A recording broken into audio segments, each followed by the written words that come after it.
जय हिंद दोस्तों, मैं सतीश स्वागत करता हूं आपके channel exam practice with Satish में। तो दोस्तों, आज की वीडियो काफ़ी इंपॉर्टेंट होने वाली है क्योंकि आज की वीडियो में हम कवर करेंगे राइट टू एजुकेशन या आरटी 2009 एक्ट। और उम्मीद है कि इस एग्ज़ाम में यदि आरटी से रिलेटेड कोई भी क्वेश्चन आता है तो वो गलत नहीं हो पाएगा। ये हम उम्मीद कर सकते हैं क्योंकि आज की वीडियो में हम पूरा ही इस एक्ट के बारे में डिस्कस कर लेंगे। तो चलिए शुरू करते हैं आज की वीडियो। तो देख सकते हैं आरटी का फुल फॉर्म है राइट टू एजुकेशन। और 2009, ये 2009 में ये एक्ट बना हुआ था। इसमें बात करें इसके अध्याय की पार्ट की तो 7 इसमें पार्ट हैं, इसमें धाराएं 38 है। और बात करें अनुसूची या शेड्यूल की तो अनुसूचियां जो कितनी हैं, एक अनुसूची है इसकी। आगे देखते हैं आरटी को मूल कर्तव्य में जोड़ा गया आर्टिकल 45 के अंतर्गत। ये एक मूल कर्तव्य भी है कि जिसमें अभिभावकों या पेरेंट्स की ये कर्तव्य है कि अपने वो 6 से 14 वर्ष के बालकों को अनिवार्य शिक्षा प्रदान करवाएं। ये जो लाया गया था एक्ट 86वां संविधान संशोधन 2002 के तहत, ये मूल अधिकार में जोड़ा गया था। और भाग किस में जोड़ा गया, संविधान के जो भाग है पार्ट 3 में जोड़ा गया। आर्टिकल की बात करें तो आर्टिकल 21A में है, जिसमें 6 से 14 वर्ष के बालकों को निःशुल्क व अनिवार्य शिक्षा का प्रावधान किया गया है इस एक्ट में। देखते हैं आगे कि लोकसभा में जो है इसे पारित किया गया था 4 अगस्त 2009 को। राज्यसभा में 20 जुलाई 2009 को पारित किया गया था। और राष्ट्रपति द्वारा फाइनली इसको मंजूरी या हस्ताक्षरित हुआ था 26 अगस्त 2009 को। और हमारे पूरे देश में जो लागू हुआ था 1 अप्रैल 2010 से ये हमारे पूरे देश में लागू है। उस टाइम पे जम्मू कश्मीर को छोड़ करके लागू हुआ था। और चूंकि अब आपको पता है कि भारत का ही हिस्सा है जो पूरी तरह से जो लद्दाख और कश्मीर वाला क्षेत्र, इसलिए अब के समय वर्तमान में ये पूरे देश में लागू है। देखते हैं अगला देखते हैं। इसमें 1 से 5वीं यानी प्राइमरी क्लासेस में जो टीचर और बच्चों का रेशियो रहता है वो 30:1 रहता है। काफ़ी सारे क्वेश्चन पूछे जाते हैं कि ऐसा क्वेश्चन एक आया था, आपने देखा होगा पुरानी वीडियो में, कि एक क्लास में 62 स्टूडेंट है तो वहाँ कितने टीचर होंगे प्राइमरी में। तो देख सकते हैं आप कि 30 पर 1 है तो यहाँ पर 60 टीचर्स पर 2 हो जाएंगे, और 2 से अधिक है तो यहाँ पर 3 टीचर हो जाएंगे। भारत का यही यही बात हम कर लेते हैं कि अपर प्राइमरी में तो वहाँ रेशियो इसका क्या रहता है, 35:1 रहता है। यानी 35 बच्चों पर एक टीचर जो है रहना चाहिए। ऐसा सेकेंडरी क्लासेस के लिए ये प्रावधान किया गया है। आगे देखते हैं भारत का स्थान क्या है। तो भारत का स्थान है 35वां स्थान है, जिन्होंने आरटी को मूल अधिकार बनाया हुआ है। राइट टू एजुकेशन को जो मूल अधिकार बनाया है, उस दृष्टि से जो है भारत का स्थान 135 है। अब ये भी काफ़ी इंपॉर्टेंट क्वेश्चन है कि प्राइमरी एक साल में 1 ईयर में एक शैक्षणिक सत्र में प्राइमरी कार्य दिवस घंटे कितने होते हैं, तो 210 दिन मिनिमम क्लास लगनी चाहिए और 800 घंटे यदि आर्ट्स की बात करें।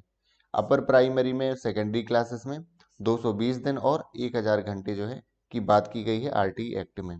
एक दिन में प्राइमरी क्लासेस मिनिमम 4 घंटे लगनी चाहिए, और एक दिन में अपर प्राइमरी क्लासेस जो है मिनिमम 4.5 घंटे लगानी चाहिए, 4 घंटे 30 मिनट लगानी चाहिए। शिक्षक के सप्ताह में न्यूनतम कार्य घंटे 45 आवर्स होने चाहिए, ये दिया है आपके आरटी एक्ट में। ये तो आपके एलडी जो डिपार्टमेंटल एग्जाम हुआ था उसमें ये पूछा भी गया था ये क्वेश्चन कि शिक्षक के सप्ताह में न्यूनतम कार्य घंटे 45 घंटे, और एक और इसमें टर्म है तैयारी सहित जो है ये 45 घंटे की बात की गई है, ये होने चाहिए। SMC जो है स्कूल मैनेजमेंट कमेटी होती है, उसका अध्यक्ष एक पेरेंट्स होगा। 25% सीटें जो हैं बीपीएल ये जो हैं उनके लिए आरक्षित की जाएंगी, ये प्रावधान किया गया है। आगे देखते हैं आरटी की मुख्य धाराएं जो है कभी कभी पूछ ली जाती हैं। यदि आपको धाराएं नहीं याद हो तो कम से कम इनके प्रावधान तो याद ही कर सकते हैं कि धाराओं में लिखा गया है, ताकि क्वेश्चन आ जाए कि कौन सा इसमें से जो है आरटी में नहीं लिखा है, आरटी के अंतर्गत नहीं आता है। तो हमारे पहला है धारा 3 में कहा गया है कि 600, आपको पता है धाराएं 38 हैं, तो धारा 3 में है कि 6 से 14 वर्ष के बच्चों को 8वीं तक निःशुल्क शिक्षा दी जाएगी, क्लास 1 से 8 तक। और जिसमें 6 से 14 वर्ष के बालक आ जाते हैं, ये क्लास जो 6 साल का है बालक तो वो क्लास 1 में होगा जनरली, और जो 14 साल का हो जाएगा वो क्लास 8th में होगा। आयु के अनुसार कक्षा में प्रवेश दिया जाएगा, ये बहुत इंपॉर्टेंट है।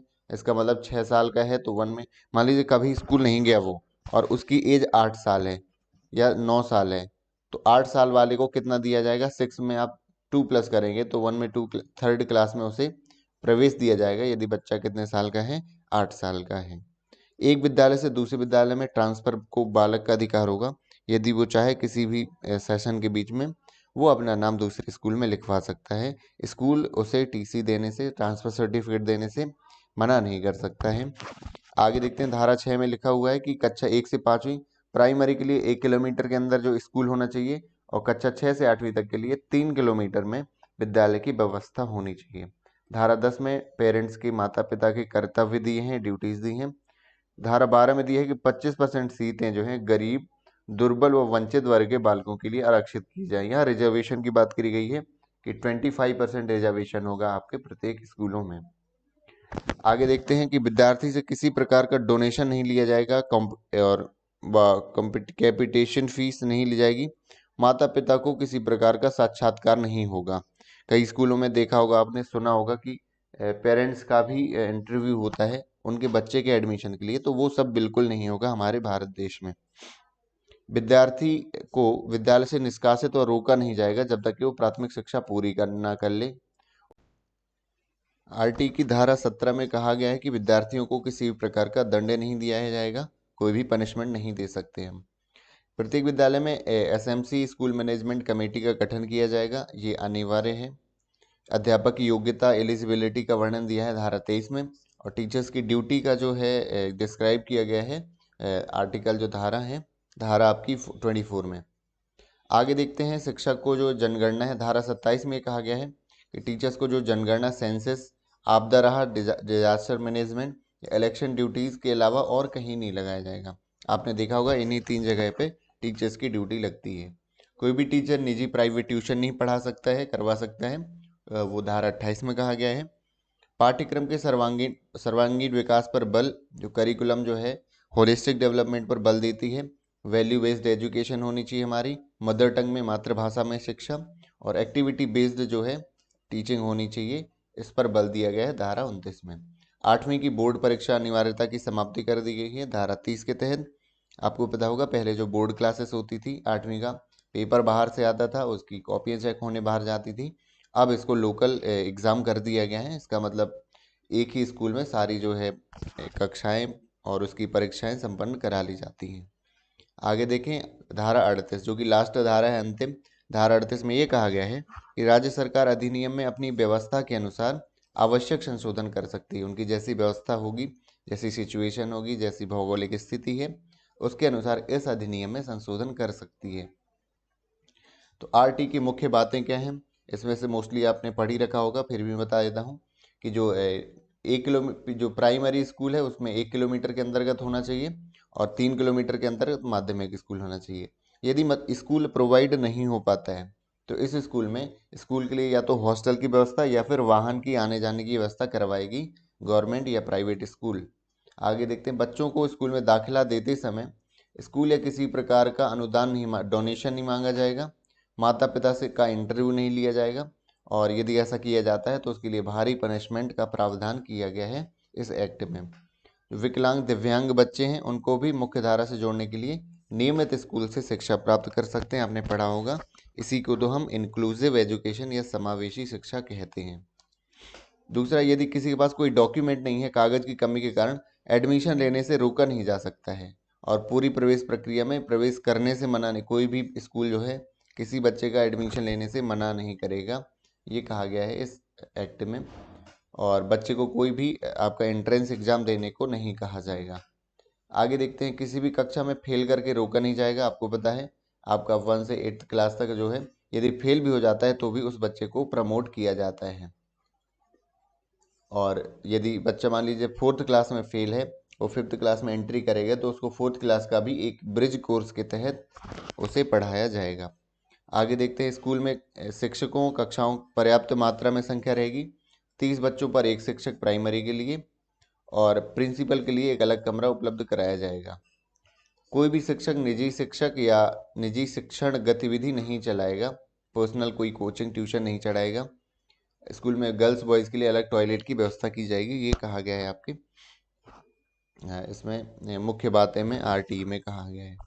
आगे देखते हैं, किसी भी बच्चे को मानसिक यातना, शारीरिक दंड नहीं दिया जाएगा। और जो शिकायत निवारण है आपका, कंप्लेन जो है वो कहाँ, वो ग्राम स्तर पर पंचायत में, और क्लस्टर लेवल पर क्लस्टर संसाधन केंद्र सीआरसी कहलाएगा, और तहसील पंचायत पर, और जिला प्राइमरी एजुकेशन ऑफिसर जो होगा उसकी व्यवस्था की जाएगी इसके तहत। तो ये थी कुछ इसकी मुख्य बातें। अब हम इसके कुछ क्वेश्चन देख लेते हैं, जो वन लाइनर इसके जो कुछ क्वेश्चन बन सकते हैं उनकी हम कुछ प्रैक्टिस कर लेते हैं, ताकि हमारा एक भी क्वेश्चन जो है आपके एग्जाम में गलत ना होना पाए। आगे देखते हैं इसमें क्या है कि राइट टू एजुकेशन जो लागू हुआ था 1 अप्रैल 2010 में जम्मू कश्मीर को छोड़ करके। 21A में मूल अधिकार के रूप में दिया गया है इसको, आरटी को। प्राइमरी टीचर्स के लिए रेशियो क्या होना चाहिए शिक्षक और छात्र का, 1:30, और दूसरा सेकेंडरी क्लासेस में 1:35 होना चाहिए। एक सप्ताह में न्यूनतम घंटे, कार्य घंटे 45 होने चाहिए तैयारी सहित। आरटी 2009 के अनुसार जो प्राइमरी क्लासेस जो हैं प्राइमरी स्कूल में 800 घंटे मिनिमम एक साल में होने चाहिए टीचिंग के, और 200 दिन कम से कम स्कूल लगना चाहिए। यही बात करें, यदि यहीं सेकेंडरी की बात कर लेते हैं तो सेकेंडरी में कितना दिया गया है, 1000 घंटे, या फिर आपके 210 दिन होने चाहिए। आगे देखते हैं,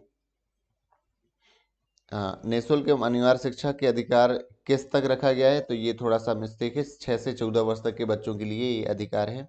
प्राइवेट स्कूलों के लिए 25% सीटें जो है आरक्षित की गई हैं प्राइवेट स्कूलों में, और गवर्नमेंट स्कूलों में तो खैर किसी को भी मना नहीं किया जा सकता है एडमिशन के तहत। आरटी को लोकसभा में पारित किया गया था 4 अगस्त 2009 को। स्कूल मैनेजमेंट कमेटी के अध्यक्ष अभिभावक होगा। राज्यसभा में आरटी एक्ट पारित हुआ था 20 जुलाई 2009 को, और आरटी को जो राष्ट्रपति से मंजूरी मिली थी आपकी 26 अगस्त 2009 को।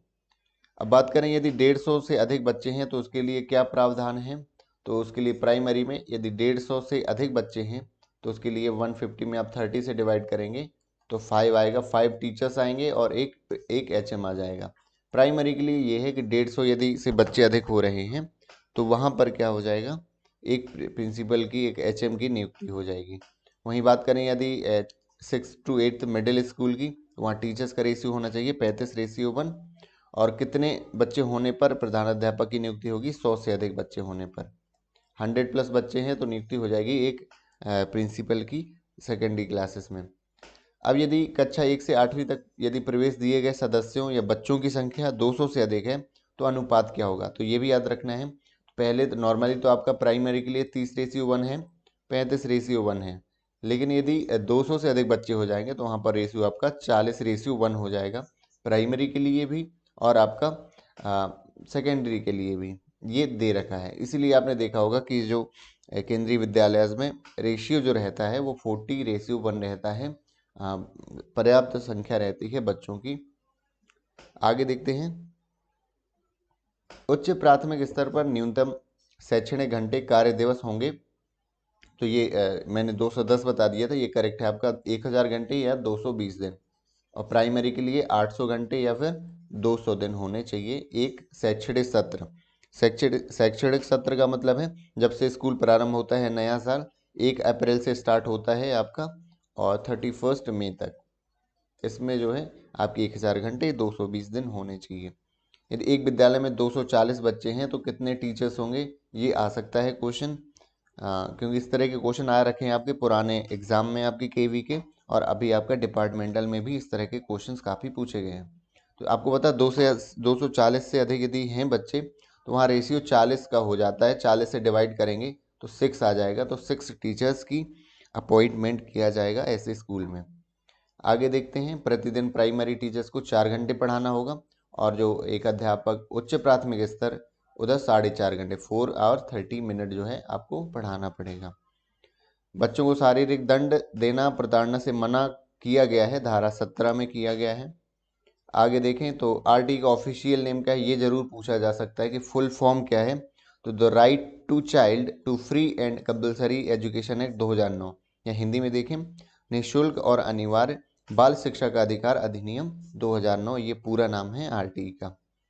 देखें आरटी एक्ट 2009 के अनुसार कितने वर्ष के अंतर्गत एक बसावट के पास सरकारी स्कूल होगा, यदि सरकारी स्कूल की डिमांड उठ रही है तो 3 वर्ष के अंतर्गत कक्षा 1 से 5वीं के लिए प्राइमरी के लिए स्कूल की व्यवस्था की जाएगी। विद्यार्थियों के लिए दूरी जो है 1 किलोमीटर प्राइमरी के लिए, और मिडिल या सेकेंडरी के लिए आपकी 3 किलोमीटर की दूरी मिनिमम हो, ये जो है मैक्सिमम होनी चाहिए। यदि इससे ज़्यादा दूरी होती है तो दूसरा विद्यालय ओपन किया जाएगा। आपने गाँव पे देखा होगा कि एक गांव में कई बार 2-2 3-3 प्राइमरी स्कूल होते हैं, वो इसीलिए कि उसका जो एरिया होगा गांव का वो 1 किलोमीटर से ज़्यादा होगा, इसलिए वहाँ पे एक से अधिक प्राइमरी स्कूल की व्यवस्था की जाती है। 9 साल का बच्चा है, पहले कभी स्कूल नहीं गया, तो आरटी के अनुसार कब प्रवेश दिया जाएगा? तो 9 साल का है, मान लो 6 ईयर का है तो 1 में प्रवेश दिया जाता है। +3 करेंगे तो +3 यहाँ भी कर देंगे, तो उसका एडमिशन जो है 4th क्लास में किया जाएगा। आपने देखा होगा आरटी में कहा गया है कि उसका जो एडमिशन है उसकी आयु के अनुसार उचित कक्षा में दिया जाएगा। आरटी में कितनी धाराएं हैं? धाराएं 38 हैं, अध्याय 7 है और अनुसूचियां 1 हैं। और अध्याय 4 में सर्वाधिक धाराएं हैं, 16 धाराएं हैं, जो अभी मैंने ऊपर चर्चा की है। तो आरटी जो धारा 21 में कहा गया है कि एसएमसी जो स्कूल विद्यालय प्रबंधन समिति की जो गठित की जाएगी, ये आरटी में प्रावधान है। धारा 17 में कहा गया है कि बच्चों को शारीरिक दंड देने को मना किया गया है, प्रोहिबिट किया गया है। शिक्षक और छात्र का अनुपात धारा 25 में वर्णन किया गया है। प्राइवेट ट्यूशन नहीं दे सकता टीचर, ये धारा 28 में किया गया है। एक कमी नजर आती है कि जो किस पर ध्यान नहीं दिया गया है, तो ये है 14 वर्ष के बजाय 6 से 14 वर्ष के लिए शिक्षा की बात की गई है आरटी में, लेकिन 14 वर्ष की पश्चात जो है शिक्षा, उसके लिए कोई चर्चा नहीं की गई है आपके आरटी एक्ट में। शिक्षा छात्र शिक्षक अनुपात में क्या प्रधानाध्यापक शामिल होगा? आपने देखा होगा कि 150 जो यदि छात्र हैं प्राइमरी में तो वहाँ एक क्या होगा, एचएम, और जो सेकेंडरी में 200 से अधिक छात्र हैं तो वहाँ पर भी एक प्रिंसिपल की नियुक्ति की जाएगी। आगे देखते हैं। तो विशेष आवश्यकता वाले जो बच्चे हैं किस व्यवस्था के अंतर्गत पढ़ाएंगे आप उन्हें? तो CWSN को चाइल्ड को उन्हें इंक्लूसिव एजुकेशन समावेशी शिक्षा व्यवस्था के तहत उनको भी आप नॉर्मल क्लास में पढ़ाएंगे। आरटी कौन सी धारा जो है कर्तव्य ड्यूटीज बताती है टीचर्स की? तो धारा आपकी 24। 1 से 5वीं तक 62 विद्यार्थी हैं, तो कितने शिक्षक होंगे? 3 आप समझ गए होंगे। 62 हैं तो आप किससे 30:1 रहता है, तो 30 से डिवाइड कर देंगे तो 2 टीचर प्लस एक और टीचर लगेगा, 3 टीचर हो जाएंगे। आगे देखिए कि शिक्षक प्राथमिक टीचर्स को तैयारी और कार्य घंटे जो है कितने होने चाहिए? 45 घंटे होने चाहिए। ये 45 घंटे तो होने चाहिए एक सप्ताह में, 1 वीक की बात करी गई है, यही सेकेंडरी के लिए है। भारत सरकार ने बच्चों के लिए जो आरटी है, मुफ्त अनिवार्य शिक्षा है, किस वर्ष लागू किया गया था? तो लागू करने की बात करें तो ये 2010 में है। बना था आपका 2009 में और लागू किया गया है आपका 2010 में। आगे देखें तो ये जो मौलिक अधिकार घोषित करने वाला कौन सा विश्व का देश बन गया? ये 135वां देश है जो कि जिसने शिक्षा को मौलिक अधिकार घोषित कर दिया गया है। कब लागू हुआ था? आप देख सकते हैं 1 अप्रैल 2010 में ये हमारे पूरे देश में लागू हुआ था। आगे देखें कि 200 यदि हो जाएंगे बालकों पर शिक्षकों की संख्या, तो 40 से डिवाइड करने पर आपका 5 आ जाएगा, क्योंकि 200 यदि बच्चे हो गए हैं आपके तो वहाँ पर रेशियो चेंज हो जाता है। निःशुल्क एवं अनिवार्य बाल शिक्षा का अधिकार अधिनियम 2009 किस राज्य में लागू नहीं किया गया था? तो ये है जम्मू कश्मीर में नहीं किया गया था। धारा 38 बताती है कि राज्य सरकार इसमें संशोधन कर सकती है इस नियम में। आगे देखें तो ये भी कर चुके हैं, 1 किलोमीटर में प्राइमरी स्कूल होना चाहिए। जो स्टैंडर्ड जो लागू किए जाएंगे वो अधिकार होगा केंद्र सरकार को। किस कक्षा तक बालक को रोका नहीं जाएगा? यहाँ पर रोका या फिर निकाला नहीं जाएगा स्कूल से, कक्षा 8वीं तक। 25% सीटें जो है वो शिक्षा पर, एक तो 25% इसका आरक्षण भी है, और स्कूल का जो 25% जो व्यय किया जाएगा वो आरटी में किया जाएगा स्कूल के अनुदान का, स्कूल में जो फीस मिलती है प्राइवेट स्कूलों की। शिक्षा के अधिकार की प्रकृति कैसी होती है? संविधानिक, या इसका मतलब है कि कॉन्स्टिट्यूशनल। कॉन्स्टिट्यूशनल का मतलब है इसको संविधान में लिख दिया गया है। जो चीज़ें संविधान में लिख दी जाती हैं, वर्णित होती हैं, उन्हें हम कॉन्स्टिट्यूशनल कहते हैं, उसे कॉन्स्टिट्यूशनल बॉडी कहते हैं। उम्मीद है आपको वीडियो समझ में आया होगा। मैंने कोशिश करी कि हर एक फैक्ट जो बन सकता है आपके आरटी 2009 से, वो मैं आपके सामने पेश करूं, लाऊं, जिससे आपका कोई भी क्वेश्चन जो है एग्जाम में गलत ना होने पाए। तो इसलिए हमारे वीडियोस को लाइक करते जाइए, सब्सक्राइब करिए हमारे चैनल को, ताकि टाइम टू टाइम अपडेट आपकी वीडियोस की आपके चैनल पर मिलती रहे। So thank you so much for watching this video. मिलते हैं अगली वीडियो में।